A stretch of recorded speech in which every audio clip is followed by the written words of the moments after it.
E aí, que Deus abençoe você abundantemente, né? Que Deus dê saúde, dê paz, saúde, um bom trabalho para você. Deus abençoe suas finanças, sua família, né? Tudo que você puser na mão, que você tenha sorte, que você tenha capacidade de tudo que você puser a mão, tá? Que seja abençoado, tá bom? Você é meu amigo internauta que tá acompanhando aí a minha trajetória aí, tá bom? Como eu falei, mais um fundo diferente. Isso aqui eu estou na minha cozinha, eu adesivei meu armário, né? Um armário embutido que eu mandei fazer, e aí adesivei. E aqui é a minha parede da cozinha com alguns réplicas de quadros mais importantes do Brasil, né? A gente vai ter a oportunidade de ver isso aí nos finais de semana. Vai vir aqui a Larissa e o Vitor e a gente vou brincar fazendo um tour pelo meu apartamento, né? Então tá aí, ó, um fundo, né? Tá diferente, sempre cores. Vamos lá, galera. Deixa eu ver aqui, eu tenho uma piadinha, deixa eu contar uma piadinha aqui de história. Vamos lá. Disciplina de história. Mariazinha, quando começou a Guerra dos 100 Anos? Pergunta a professora. Ao início não sei, só sei quando terminou. Quando? Fácil, 100 anos depois. Sacou, menininha? Meu, essa revistinha é muito boa. Vamos lá, a última. Na aula de história, o professor pergunta para o Samuel. Samuel, diga uma coisa que hoje é muito importante para nós e é que há 10 anos não existia. E o Samuel respondeu, eu. Legal, né? Então, na última aqui, eu fiz uma leitura de cordel sobre a Bíblia, né? Eu apresentei isso para vocês, né? Então eu vou continuar Gênesis, tá? Eu vou continuar Gênesis, né? Sobre a criação do mundo. Na última aula eu fiz aí quantas estrofes? 1, 2, 3, 4, 5, 6, 7, 8, 9 estrofes. Agora eu vou fazer o final, né, em cordel sobre a criação do mundo, tá bom? Galera, vai ser isso, cultura geral, entendeu? E a geografia especializada. A geografia é uma ciência maravilhosa, tá nisso, tá embutido, recursos didáticos de você trabalhar, né? Didática é isso, metodologia de ensino é isso. Vamos lá, continuando. Deus, querendo pôr na terra criaturas muito mais, foi criando de uma a uma as espécies de animais, fez serpentes, fez leões, fez ovelhas e chacais, fez cavalos, jacarés, elefantes e camelos, fez aranhas cabeludas e minhocas sem cabelos, fez tatus, rinocerontes, e era muito bom fazê-los. Povoada estava a terra pela imensa bicharada, e o Senhor falou, agora chega a hora tão esperada, vou criar o bicho-homem, minha obra mais ousada. Deus então tomou do barro e com toda a confiança modelou um boneco feito à sua imagem e semelhança, já barbado sem ter sido nunca jovem nem criança. Ainda sem dar-lhe vida, Deus o batizou de Adão e disse, tu reinarás com poder mais que o leão sobre peixes, aves, bicho e as feras da criação, e também sobre os arbustos e as fruteiras do pomar, sobre as ervas e sementes e o que há mais de brotar, porque as gerações futuras possam vir e prosperar. Olhando para o que fizera, Deus até se emocionou, e o sétimo dia ele, satisfeito, abençoou. Orgulhoso de sua obra, deu uma pausa e descansou. Homenagem aos adventistas. E eis que a história desse mundo, desse modo, principia, com o Senhor criando tudo do nada, pois nada havia, com capricho, paciência e imensa sabedoria. Show de bola, né? Show de bola. Então vamos lá. Como eu falei desse processo do que eu estou falando aqui, é um resumo, né? Isso aqui é um livro usado em concurso, eu tenho 3 aí, tem muita coisa de geografia aqui dentro, tá? Temas geográficos, autores que escreveram, mais coisas, e a gente está trabalhando com os objetos, expectativas e objetivos do que se ensina numa sala de aula, né? Então vamos lá, onde nós estamos aqui? Peraí. Industrialização nós já falamos, recursos minerais, né? A paisagem, achei aqui, ó. Vamos lá. Gostaram do fundo aí? Show de bola, né? Show de bola. Estou na cozinha, tá bom? Essa é a parede. Olha aqui, eu te mostro ali. A parede tem alguns quadros, né? Réplica de quadros. E, bom, a gente vai mostrar tudo isso, cara. Tem a vida toda para fazer isso, cara. Meu filho vai dar continuidade, entendeu? Já falei, o Samuel tem TDAH, né? Então eu preparei isso aqui para ele, né? Sei que a escola vai ser difícil, mas isso aqui vai ser uma alternativa para ele, saca? Desenvolver, quem sabe, um menininho, um youtuber aí falando tudo que eu falei aqui, ele pode... Meu sonho é ele chegar a aprender essas coisas, memorizar. Mas não tenho pressa não. Filho, para você, meu amado filho Samuel Lima Lusson, compreender o processo de ocupação do continente americano e a sua relação com o Brasil e o mundo a partir do uso de diferentes linguagens. O Brasil, o mundo aí, como é que se dá, o Brasil no continente americano e a sua relação com o mundo, né? Certo? Todos os países se relacionam com tudo isso, né? Todos têm diplomatas, têm embaixadas, têm consulados, né? E embaixada é uma coisa, consulado é outra. A embaixada é quando o embaixador, né? O que é uma embaixada? Você representa o país, um consulado é onde você vai tirar documento, vai pedir informação, né? Então é isso, as diversas linguagens que os países fazem um com o outro, nós dependemos de... Né? É isso, o mundo, graças a Deus, se relaciona, cara. E como é que o Brasil está no mundo? Né? Como é que o Brasil está inserido geopoliticamente? Como é que está o Brasil lá fora? Mas tudo isso vai depender do nosso governo. Isso daí é uma coisa de governo, né? É o governo que representa. Por exemplo, o Lula quando viaja, um presidente quando viaja, né? Não sei o Bolsonaro, mas o Bolsonaro levava um monte de empresários. É normal pegar aquele avião, mais um ainda para levar empresários. Nessa última viagem que o Lula fez, né, lá pro grupo do G7, ele levou, empresário de monte. O Lula quer essa ideia de um governo, né, de um governo democrático, um governo que pensa, né, bem para o desenvolvimento do seu povo, tudo, a relação com outros países, né, e é essa. E o Lula abre portas, né. O que ele falou, eu estou aqui como abrir portas, mas são vocês que vão negociar, são vocês empresários aí que vão trazer divisas, fechar acordos e tudo, né?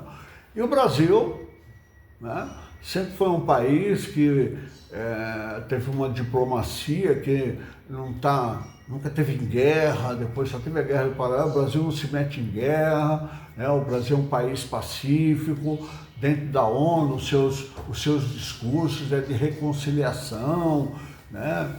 Então, o Brasil, pode falar dos Estados Unidos, agora vamos falar dos Estados Unidos. Estados Unidos, tem base militar no mundo inteiro, o Brasil não tem isso. A China tem bases militares pelo Oceano Pacífico, né? Então, cada país tem a sua maneira, a sua geopolítica, como que ele age perante o mundo.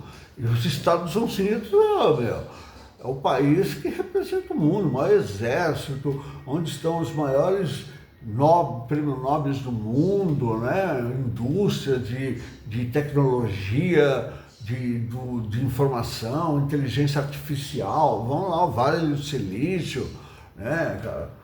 Os Estados Unidos é fora de série, cara. Eu te falo, é o tipo de colonização que ele teve.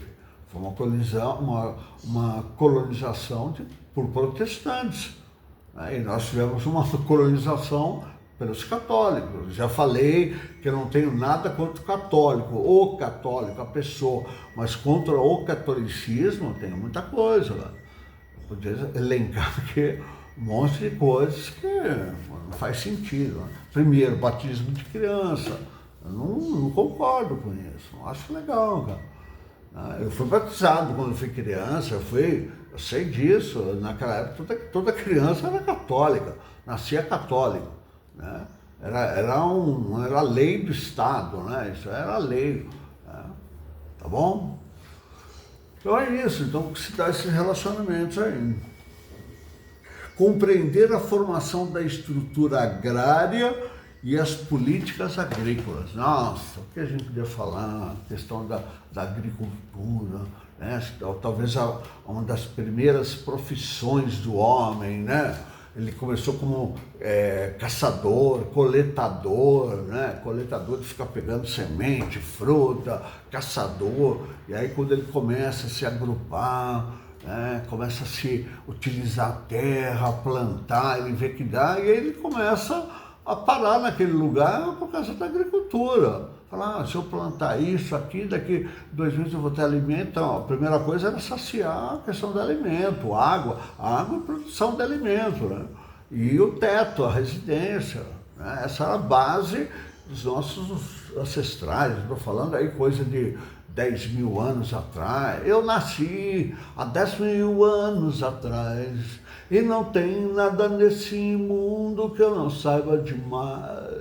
Eu vi Cristo ser crucificado, eu vi o amor nascer e ser assassinado, eu vi as bruxas pegando fogo para pagarem seus pecados. Eu vi Moisés cruzar o Mar Vermelho, vi Maomé cair na terra de joelho, eu vi Cristo. Vai para ele, grande Raul. Aí, cara, então é isso, a agricultura, né, primária, aí os caras percebem, né? Achei fascinante, né, quando eles conseguem fazer o arado, né, primeiro a enxada. Então, as primeiras cidades, as primeiras vilas, tudo é agricultura, cara. Ou seja, aí, ó, a gente consegue, né? E o país, e tem muitos países que são agrários. O Brasil foi um país agrário, né? Todos os países tiveram essa fase, né? A de agricultura, né? Então, acho que dá para imaginar, vocês imaginarem a importância dos alimentos para o ser humano, né?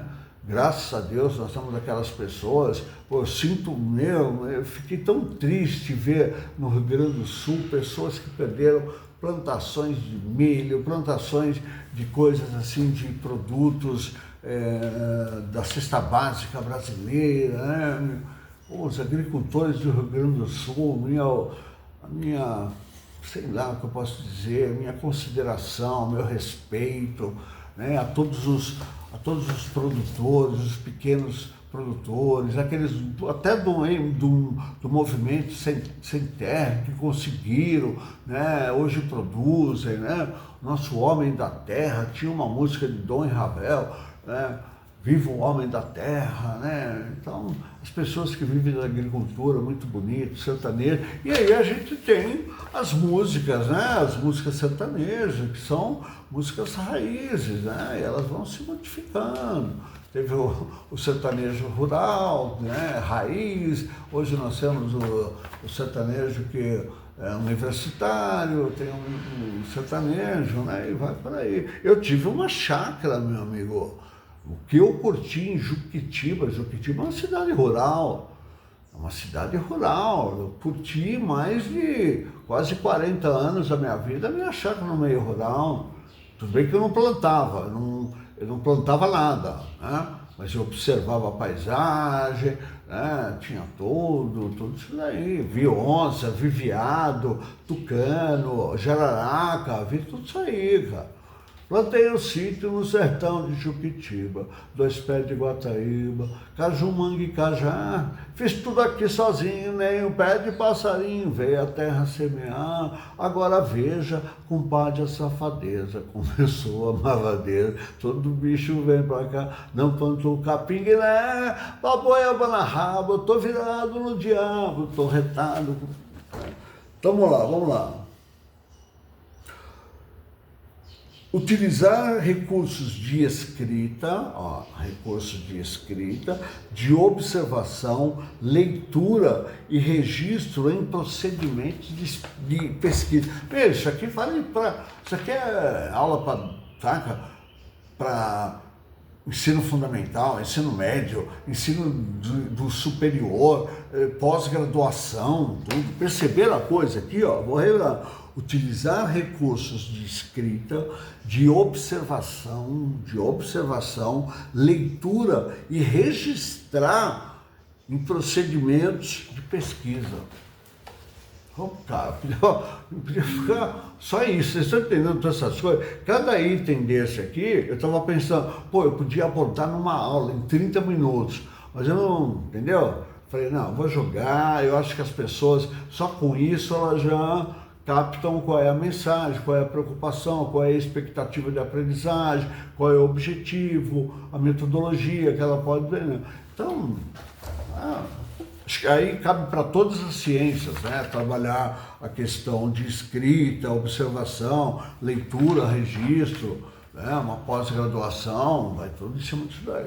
Ó, galerinha, não falta muito não, tá bom? Essa aula e mais um pouquinho aí, tá? Espero que estejam entendendo, esteja sendo agradável para vocês, né? Para pensar, né? Falo, quando eu cismei de fazer geografia, o cara apresentou bem menos que isso, né? Eu me apaixonei por tudo. Vamos lá, o que mais que a gente deseja com relação à expectativa de aprendizagem? Relacionar as implicações socioeconômicas do uso das tecnologias em diferentes contextos históricos e geográficos. Acho que a gente já abordou bastante isso, né? Agricultura, começa com a agricultura, começa com as armas, tecnologia, arma, né? A pólvora, a descoberta da pólvora, que é usada até hoje em revólver, parece que foi uma descoberta chinesa, foram os chineses que descobriram a pólvora, né? Cara, é uma tecnologia, mudou o mundo. Os cavalos, o que falar dos cavalos, dos equinos, eram tanques de guerra naquela época. Hoje não é isso. Hoje os tanques de guerra é outro papo, cara. São coisas, são armas, veículos aí poderosíssimos, né, cara? Então, as tecnologias pelo mundo, né, pelo espaço, tempo. E o que a gente pode dizer? Essas tecnologias de conhecimento. Cara, é só pensar no Coliseu, na Torre de Pisa, as principais pirâmides pelo mundo, sabe? As muralhas da China, que mais? Machu Picchu, a gente podia dar tanta coisa, dar exemplo de tanta coisa aí, né? Cidades, monumentos que foram construídos com tecnologia, sabedoria, pirâmides até hoje. As 3 pirâmides do Egito lá, era um pai, um filho, um neto, né? Teve uma dinastia aí em pouco tempo, saca? Os caras falaram, eu quero isso, quero aquilo, como é? Os caras demoraram mais de 20 anos para levantar uma pirâmide, cara. Mais de 110, calculou-se 10 mil pessoas, 2.600.000 pedras, o tamanho da minha cozinha aqui, né, cara? Tecnologia, então vai jogando pela época, tudo, e aí até chegar, cara. Então, eu podia ficar só numa aula apresentando tecnologias, invenções. Você sabia que uma das maiores invenções, eu vou citar várias aí, e os seus inventores, mas vamos lá. Sempre quando se faz perguntas para pesquisa com cientistas, e eles fazem a seguinte pergunta: qual foi a principal invenção para a humanidade? Qual foi a principal invenção para a humanidade? Várias vezes, vários anos consecutivos, foi o vaso sanitário. O vaso sanitário. Já pensou, cara, se não tivesse o vaso sanitário, cara? Como é que seria hoje aqui no mundo? Cara? Aquela engenhosidade, você dá descarga, aí que ele tem um formato, um design que sempre fica um pouquinho de água ali parada, para quê? Para não voltar o cheiro, né, cara? Isso aí é uma coisa de 1500 na Europa, os burgueses, os reis, rainhas que tinham dentro de casa os primeiros protótipos, né, de vaso sanitário, pelo menos para sentar. Antes os caras nem sentavam, né, era de cócoras. Né? As cadeias brasileiras públicas, pelo que eu sei, a maioria não tem vaso sanitário, cara. É uma crueldade que se faz. Os caras, mas é bandido. Meu, peraí, meu, tá, tem questão de direitos humanos, aí tá pagando, o cara tá lá. Né? Então, vaso sanitário.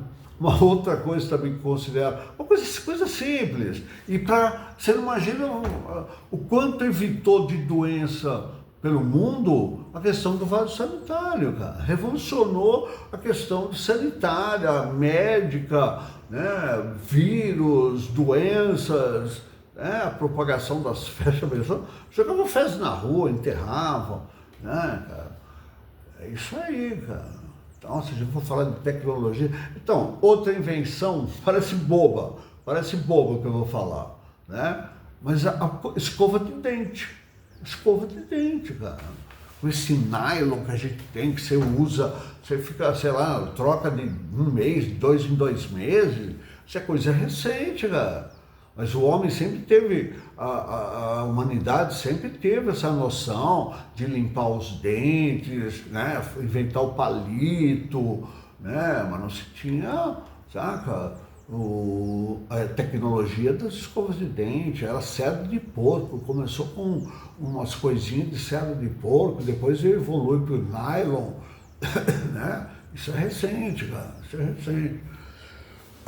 Tudo bem? Eu adoro esse assunto. Vamos lá. Identificar e compreender a importância dos recursos naturais na produção do espaço geográfico. Os recursos naturais. Por exemplo, vou bater na tecla. Né? O que mais se produz no mundo hoje? Automóveis. E de onde vêm os automóveis? De onde vêm as peças dos automóveis? Dos recursos naturais. Vamos ficar só em questão do meio de transporte, né? Seja ele aéreo, dá para falar tanta coisa. Então imagina aquele carro, um automóvel básico, né? Um básico, elementar, combustão, tem 5.000 peças, parafusos, roscas, tanta coisa, tudo recurso natural. Né? Um dia tirou da natureza, né? O aço virou a chapa, o alumínio, o cobre, né? O cobre é um negócio louco, cara. Negócio louco, os caras roubam cobre aí, fios, né, cara? Fio, cobre é um negócio caro, um negócio nobre, né? Um metal nobre, né? Não sei quantos quilos que vai num carro popular, mais de 15 quilos de cobre. E agora nos carros elétricos, vai muito mais, vai uns 40 quilos só de cobre, né? E aí, Chile é um país que tem bastante cobre, né? Era o principal recurso do Chile, toda a exportação dele era baseada no cobre. Assim como a Arábia Saudita, os países do Oriente Médio, petróleo. Petróleo é que, né, cara? E não tem ideia. Até isso, o petróleo é um mistério, cara. Olha que benefício da natureza que deu, né, meu? Um recurso natural, maravilhoso, não é renovável, né? Não é renovável. Né? Então, depois a gente fala do petróleo, mas se tiver mais oportunidade. Identificar e compreender algumas classes de uso do solo e as principais formações vegetais brasileiras e mundiais. Não, fica aqui, um tempão. Uso do solo, né? Uso do solo. Puxa vida, os bandeirantes, por exemplo, que viajaram, né? Raposo Tavares, eu sou fascinado pela história de Raposo Tavares, tem uma rodovia aqui, né?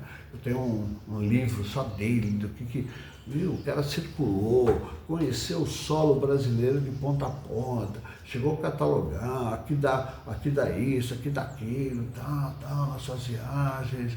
Marechal Rondon também conheceu o solo como ninguém. E uma pessoa, geralmente, são geólogos, né? E teve um professor brasileiro, né, que descreveu maravilhosamente o solo brasileiro, as formações do solo do Brasil, né?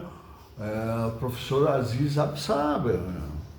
O cara conheceu o Brasil todo. Parece, conforme você lê, né, o texto dele, o livro, parece que ele está andando, né? Ele falou, esse cara andou o Brasil inteiro a pé, descrevendo cada pedacinho, né? Cada região, cada lugar, né? E para que a sua função, né? Então, esses estudos do Absaber abriram portas para governos, entendeu? Pessoas que, principalmente governos, que ajudam, né, a falar, aqui nós vamos abrir uma fronteira, desejamos que nesse município aqui a gente vai dar subsídio para que aqui seja plantado trigo, soja, arroz, e aqui embaixo, aqui, produção para a indústria de produção de alimentos, né, da cesta básica e tal, né? Então, essa produção do solo, o uso do solo, né? Identificar e analisar as formas de exclusão social, de modo a construir referências que possibilitem o exercício da cidadania. Poxa, o que é cidadania? O que é você se considerar um cidadão? Um mendigo, um catador de lixo, hoje é um cidadão? Antes, né, os caras olhavam com aquele, o cara catador e falavam, esse não é um cidadão. Era uma coisa, né, eu lembro disso, tinha um preconceito com relação aos catadores, né, que vai com aquele carrinho, vai encher. Hoje não, hoje a gente sabe que eles fazem um papel muito importante na sociedade, né? Mas a questão de exclusão social, palavra-chave, dá para você já imaginar alguma coisa de exclusão social? Quantas pessoas, negros foram excluídos, né? Falar da escravidão, como é que rolou a escravidão? Acho que 300 anos de escravidão, e de repente chega e fala, você está livre. Eu falo, mas para onde que eu vou? Não sei, cara. A porteira está ali, você vai para onde você quiser. Mas eu não tenho nada, não dá para trabalhar aqui, não. Agora é proibido a escravidão. Tem que pagar, eu não tenho como pagar. E o negro viu-se numa situação de exclusão, cara. Saca lá, quando a princesa Isabel decretou isso aí, cara, para onde que eu vou? Aí começa a ver favela, por isso surge essa favela, vai para o morro, nos lugares mais difícil acesso, né? Na questão de uso do solo, como a gente acabou de falar, os caras vêm no morro, cara. E aí começam as favelas no Rio de Janeiro, principalmente no Rio de Janeiro, é um exemplo disso, né? Aí que vai. Então, exclusão social, até hoje temos, né? Temos exclusões sociais. Por exemplo, a sociedade LGBTQIA+, sofreu muito com a exclusão social, até hoje, né? Até hoje. Poxa, então, presos, exclusão social, deficientes físicos, excluídos socialmente, né? E temos que inserir isso, temos que repensar nessa coisa. Acredito que deu para entender, né? Comparar processos de formação socioeconômica relacionando-os com o contexto histórico e geográfico. Formação socioeconômica, contexto sociogeográfico. A construção do país se dá através das suas riquezas, né? Nem todo mundo vai ter direito à riqueza num determinado lugar, né? Sempre vão existir ricos e pobres, isso é bíblico, desde a Bíblia, desde aquela época. Jesus já falava, vai ter ricos e pobres, né? E de quem vai ser o reino do céu, eu não sei, né? Aí, então, a produção socioeconômica dentro do espaço, né? Aí fico imaginando, ricos, pobres, quem detém os meios de produção, quem não detém os meios de produção, né? Então é isso aí, galera. 30 minutos de aulinha. Eu dedico essa aula à banda Kiss, né? Gene Simmons, Paul Stanley, Ace Frehley e Eric Carr, a banda original, né? Sou fãzão da banda Kiss. É um show, né? O Paul Stanley sempre abriu o show, agora eles se aposentaram. Agora eles criaram o Avatar, eles venderam direitos deles, né, de autorais, aí por mais de 300 milhões de dólares. Né? Falar da história de Gene Simmons, Paul Stanley, principalmente esses dois, né, que foram os líderes e fundadores do Kiss. Meu, dá uma aula, cara. Isso aqui, a história de Gene Simmons, você pode achar, pô, era um drogado, tudo, cara. Meu, ele nunca bebeu, Gene Simmons era um careta, cara. O negócio dele era beijar a mulher. Aquela língua dele, meu, diz ele. Esses caras do rock and roll, astros, né? Tem mulheres à vontade, sabe? Não quero dizer mulheres à vontade, mas elas procuram, né? Ele disse que ele transou com mais de 1000, cara. Ele teve mais de 1000 casos, cara.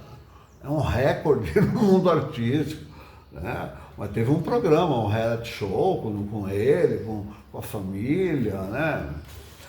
Eu não achei muito legal, não. Aquela coisinha, não ensina muita coisa, mas é o Gene Simmons, cara. Os caras foram ousados na questão mercadológica. O Kiss calcula-se que tenha mais de 400 produtos que foram licenciados com o Kiss, principalmente com a máscara dos caras. Uma história linda do Kiss, tá bom? Valeu, galera! Long live rock and roll, long live rock and roll. Vamos lá.